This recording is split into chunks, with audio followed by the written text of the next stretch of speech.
GoPro about to change the game. All I want is the perfect camera. All I want is the perfect camera. So GoPro has been teasing us with very different flavors of what we're used to from them, which is just crashing, freezing, and cheap-looking bitch cams. I, of course, would never be caught dead filming myself on a GoPro, at least not the older generations. We're in the Nikon ZR, of course, 40mm Tony 2. We're in H.265, a little rich tone portrait, a little 5.3K. Your Sony can do that, right? Oh no. I also brought back the Sennheiser MKH 416 as Steinbeck gift. People were complaining that I was muffled. So basically what's happening is GoPro has announced a new processor and they're seeming to rework everything we once knew about GoPro. It's like they're going for cinema style. They completely changed everything. They didn't release a GoPro 14 last year. So like they were working on something. Finally, the surfer boys stopped hanging 10 on the waves. They actually wrote some math down. And we might be getting something. We might be. So they just released this clip. We have 3 hints. And what I'm loving, which might turn me into a complete GoPro fan bitch, is that they want to lead the industry in frame rates. You're speaking my game, go boys. This is what we're talking about here. They want high resolution, high image quality, best frame rates. That's what I'm talking about. So like we're probably gonna see 4K 240 frames per second, HD 960 in bursts with different lenses. So what appears to be happening with the eyeball, we have your macro lens. This is not, I feel like it still looks like maybe it's a 1-inch sensor. I'm not seeing like full frame. Oh my God, the image, such a cinematized, it still looks digital. So it's like, it's a GoPro look, but it's okay. You got some eyelashes. When it comes to the fire, you noticed it was slowed down quite dramatically. That could be a 960 frames per second fire over there. Not bad. These little twigs. Okay, you got some done. So your different lenses and the zoom of the moon, obviously, like that's serious reach. That is easily 2000 mil. I've taken pictures of our flat disk moon. It's a plasma projection from the middle of our flat Earth. That's how. I've got pretty close to the damn thing with the 1200 mil. It's like that's way closer and way better detail. So we're looking probably 1-inch sensor with a 2000 mil equiv telephoto little dinky thing. I have some theories about what these devices may be, but before we get to that, the teaser images, okay, red girl in the dark. I'm not seeing like, oh my God, I can't believe this shot. It's okay. It's better than an action cam, most likely. We're not learning a whole heck of a lot, red girl. With the horse, do I have to be the first to say it looks kind of over-sharpened?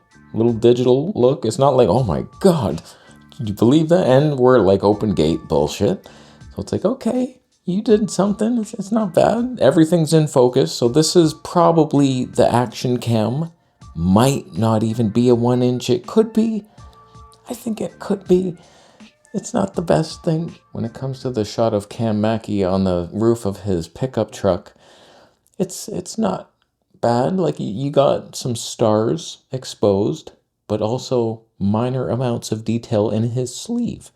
So it's okay, dynamic range, it's low light beast, oh my God. And when it comes to the black and white girl, not a ton of shadow detail, if I have to be the one to say it. Certainly no Fuji X-Trans sensor. So like whatever, you're an action cam, you're having fun with your cinema style, and maybe you're moving away from the action part of your stupid surfer life, and you're actually realizing people film other stuff like themselves walking down the street and want to be cinematic movie-like. We're not all riding down. I don't have a death wish. I snowboarded once down a hill. Me and my friend were trying a snowboard for the first time. Both of us could not make it down the hill, couldn't make it more than a couple feet without falling. And then finally I did make it down pretty far. And then I fell and snapped my arm back in half. I heard it break. And it's never been the same. That was like 25 years ago, and I'm still living with the pain and defeat of trying to have fun on a snowy hill.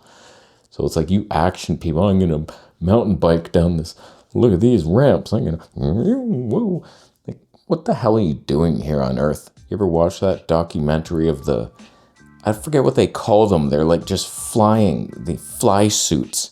And they just like, they jump out of a plane or just a top cliff and they fly for a while and then they stop. And sometimes they don't make it through the narrow thing they were trying to turn between. It's like, okay, Johnny, where's Johnny? Yeah, Johnny's dead. And he filmed it on a GoPro 7.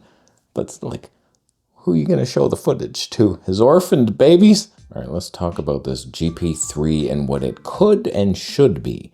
So in my opinion, the action cam is so tiny and cute, and it's the ultimate thing for vlogging, even though it's not designed for that. It's light, has the best stability, everything's in focus, you can get good audio. It's like they realized that people were using action cams for vlogging, and then they started adding features for vloggers, like our little buddies Insta360 Ace Pro with the Cripple Hammer discount codes down below, 23% off if it was a foot.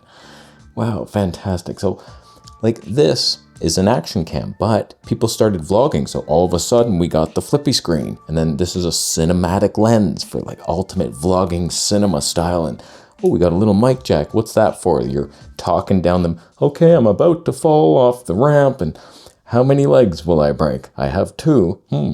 50-50 shot on the, okay, here we go, we're falling. Do you really need to commentary your way through that stupid decision you made?